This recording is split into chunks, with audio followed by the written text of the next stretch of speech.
추석이 벌써 끝이 났습니다. 다들 어떻게 추석 잘 보내셨나요? 즐거운 명절이 되셨는지 모르겠습니다. 명절을 보내고 나서 오늘 본문 말씀이 네, 하나님께서 오늘 말씀 제목처럼 하나님께서 세우시는 정의의 칼이라는 제목으로 오늘 말씀을 함께 나누게 되었습니다. 자, 오늘 어떤 말씀인지. 자, 오늘 우리가 함께 살펴볼 이 본문인 열왕기 하 9장은 이스라엘 역사 속에서 하나님께서 그의 백성에게 정의를 실현하시는 그러한 장면입니다. 자, 이 이야기는 하나님의 공의가 무엇이며 그 공의가 어떻게 세상 가운데 나타나는지를 굉장히 생생하게 보여주고 있는 그런 본문입니다.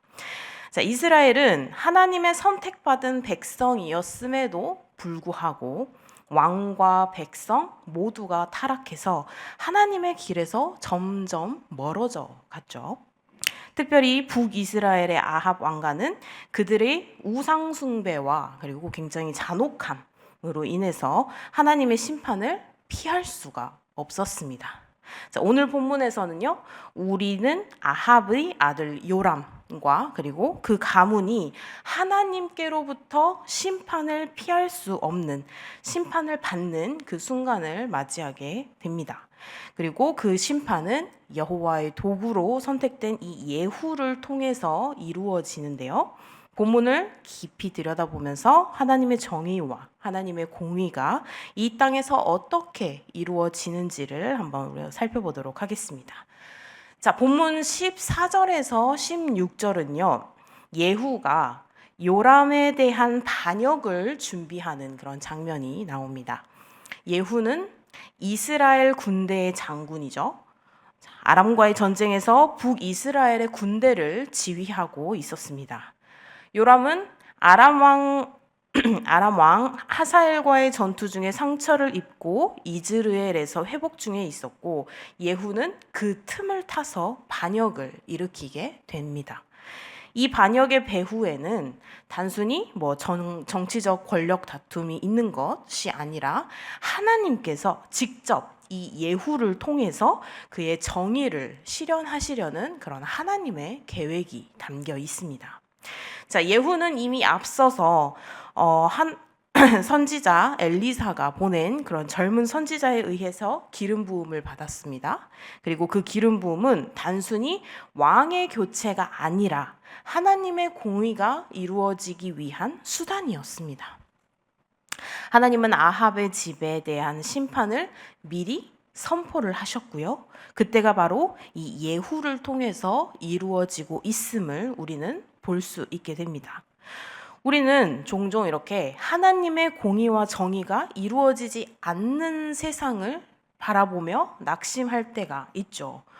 굉장히 악인들이 더 잘 사는 것 같고, 그들은 양심이라는 게 없는 것 같고, 그래서 그들은 전혀 이 세상에서 무언가를 두려워하거나 무언가에 이렇게 마음이 상하거나 이런 일이 전혀 없이 너무나 잘 사는 것 같아서 그런 것들을 보면 너무 불공평하다라고 생각을 한 적이 아마 많이 있을 것입니다. 그러나 이 본문은 하나님의 때가 반드시 있다라는 것을 다시 한번 상기를 시켜주는 그런 본문입니다. 하나님은 우리가 알지 못하는 가운데에도 그의 뜻을 이루어 가십니다. 그러므로 우리는 그 상황들 속에서 하나님의 때를 기다리며 그분의 계획에 신뢰를, 우리가 믿음으로 하나님에 대한 그 계획에 대한 신뢰를 두어야 합니다. 자, 그리고 17절에서부터 20절에서는요. 예후가 이즈르엘로 향하는 장면이 나오는데요. 요람 왕은 이 예후의 군대가 다가오는 것을 보고 사자를 보내서 소식을 먼저 확인을 하려고 합니다. 확인을 하려고 하지만 이 보낸 사자들이 돌아오질 않는 거죠. 돌아오지를 않고 이 예후의 무리에 계속해서 합류를 하는 것입니다. 이 장면은 예후의 사명이 단순히 인간적인 반역이 아니라 하나님께로부터 온 사명이라는 것을 상징적으로 보여주는 장면입니다. 특별히 20절에서 예후가 운전하는 것이 미친 사람처럼 운전한다라고 말을 하고 있는데요. 이 말은 예후가 자신의 사명을 얼마나 강력하게 그리고 얼마나 열정적으로 수행하고 있는지를 보여주는 장면입니다. 그것이 이 예후는 하나님의 그 사명을 다 완수하기 위해서 열심히 노력을 하는 거죠. 굉장히 열정적으로 열심히 노력을 하는 건데 옆에서 사람이 보기에는 인간적인 눈으로 봤을 때 저 사람 미친 것 같다. 저 사람 제정신이 아닌 것 같다. 어떻게 저렇게 할까? 라고 이제 보여지는 것이죠. 자, 우리는 여기에서 하나님의 심판을 행하는 도구로서 이 예후가 흔들림 없이 쭉 자신의 길을 걸어가고 있다는 것을 우리가 볼 수가 있습니다. 우리는 여기에서 이 하나님께 쓰임받는 자의 모습을 볼 수가 있습니다. 하나님께서는 종종 우리에게 그분의 공의와 사랑을 나타낼 수 있는 사명을 주십니다. 그리고 그 사명은 때로는 온유하고 사랑으로 이렇게 이루어질 때도 있지만 때로는 굉장히 급진적이고 또 세상이 볼 때는 굉장히 과격해 보일 때가 있기도 합니다. 그러나 중요한 것은 우리가 하나님의 부르심을 받을 때 그 부르심에 우리가 신실하게 하나님의 그 부르심에 응답하는 것입니다. 자, 이렇게 쭉 이야기가 진행이 되면서 21절에서 26절을 보면은 드디어 하나님의 심판이 이루어지는데요. 자, 요람은 예후가 자신에게 반역을 일으켰다는 것을 깨닫고 급히 도망을 갑니다. 예후의 손에서 도망을 갔지만 이 예후의 손에 결국 죽임을 당하게 되죠. 예후는 요람에게 화살을 쏘아서 그의 심장을 꿰뚫고 요람은 자신의 전차에서 죽음을 맞이합니다.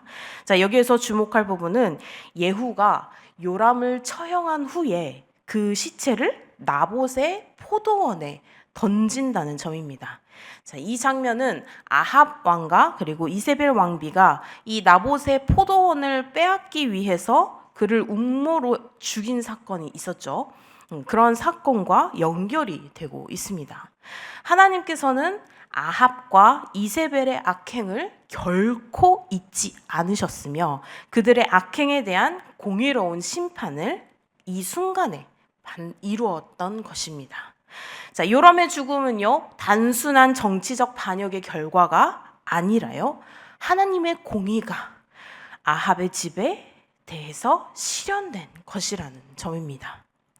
자, 우리는 이 장면을 통해서 하나님께서 반드시 악을 심판하신다는 것을 배웁니다. 세상은 종종 악이 승리하는 것처럼 보여요. 그들이 굉장히 잘 살고 그들이 너무 넉넉하게 행복하게 살고 있는 것처럼 보입니다. 하지만 하나님의 정의는 그보다 더 크고 완전하다는 것입니다.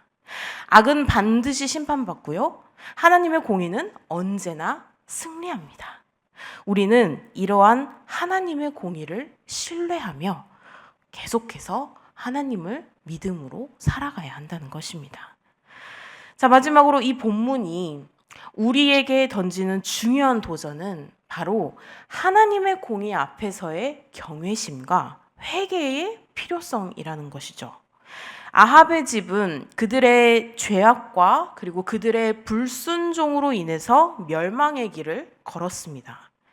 하나님께서는 그들의 죄를 결코 놔두지 않으셨죠. 결코 그들의 죄를 간과하지 않으셨습니다. 마찬가지로 오늘날 우리도 하나님 앞에서 우리의 삶을 돌아보며 회개해야 할 부분이 있는지, 회개해야 할 부분이 무엇인지 깊이 성찰해보는 시간을 가졌으면 좋겠습니다. 이렇게 하나님의 정의는 심판의 도구가 될 수도 있지만 동시에 회개와 구원의 도구가 될 수도 있습니다. 우리가 죄에서 돌이켜서 하나님께로 나아갈 때 그분은 우리를 용서해 주시고 우리를 구원해 주십니다.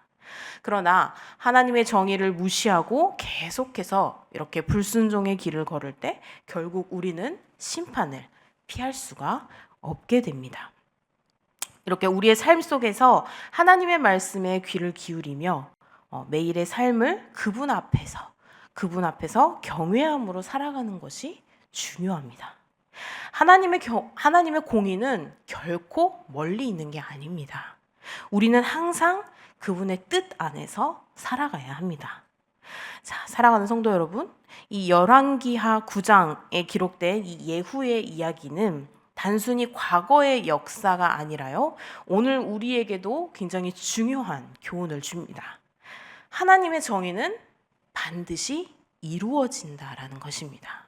그리고 그 정의는 하나님이 정하신 때와 방법을 통해서 이루어지며 우리는 그러한 그 하나님의 공의에 신뢰를 두어야 한다는 것이죠. 또한 우리는 하나님의 공의 앞에서 겸손히 우리의 삶을 돌아보고 회개의 자리로 나아가야 한다는 것입니다. 우리의 죄를 용서하시고 구원하시는 하나님 앞에 우리는 그분의 뜻에 순종하며 계속해서 살아가야 할 것입니다. 우리는요, 오늘 이 말씀을 통해서 우리가 하나님께서는 분명 이렇게 공의로우신 하나님께서 세우시는 정의의 칼이 있지만 그 칼을 쓰시기 전에 먼저 우리가 회개할 수 있는 기회를 주시고 우리가 먼저 구원받을 수 있는 기회를 주신다는 것입니다. 절대로 하나님께서는 단번에 실패했어? 너 안 해? 콱! 해버리시는 게 아니라 우리에게 계속해서 말씀해 주시고 우리에게 계속해서 기회를 주시죠. 우리가 그 기회를 잘 깨닫고 우리가 그 기회를 잘 알아서 그 기회 안에 회개하고 하나님을 신뢰하며 그 하나님의 그 공의로우심을 경외하며 우리가 하나님 앞에 나아간다면 우리는 저 정의의 칼을 우리의 목에 들이밀어지는 그러한 상황은 없을 것입니다. 그러니 너무 무서워하지 마시고 우리는 아시죠? 사랑의 하나님이시라는 것을 우리는 너무나 잘 알고 있기 때문에 그런 사랑의 하나님을 신뢰하시며 하나님의 그 사랑을 함께 찬양하며 하나님의 그 사랑을 믿고 우리가 굳게 하나님 앞으로 나아가는 그런 삶을 살기를 소망합니다. 오늘의 말씀을 기억하면서요, 우리 모두가 이렇게 하나님의 공의와 하나님의 사랑 안에서 더욱 깊은 신앙의 길을 걸어가시기를 주님의 이름으로 간절히 소망합니다. 기도하시겠습니다. 사랑과 공의의 하나님, 오늘 말씀을 통해서 우리에게 이 죄의 심각성과 그리고 하나님의 심판을 깨닫게 하심에 감사드립니다. 아합 왕과의 죄악을 기억하시고 당신의 말씀을 신실하게 이루시는 하나님을 또한 찬양합니다. 우리도 이 삶 속에서 당신의 공의를 두려워하며 죄를 멀리하고 회개하는 마음으로 하나님 앞에 나아가기를 원합니다. 주님, 우리에게 은혜를 베푸셔서 항상 하나님의 뜻을 따르게 하시고 하나님의 약속을 신뢰하는 믿음을 주시옵소서. 오늘 하루도 온전히 주님께 맡겨드립니다. 주님, 오늘 하루도 그 정의로운 공의로운 그 칼을 우리가 보게 하시고 느끼게 하시고 깨닫게 하셔서 오늘 하루도 회개할 수 있는 기쁨을 허락하여 주시옵소서. 감사드리며 예수님의 이름으로 기도드립니다. 아멘.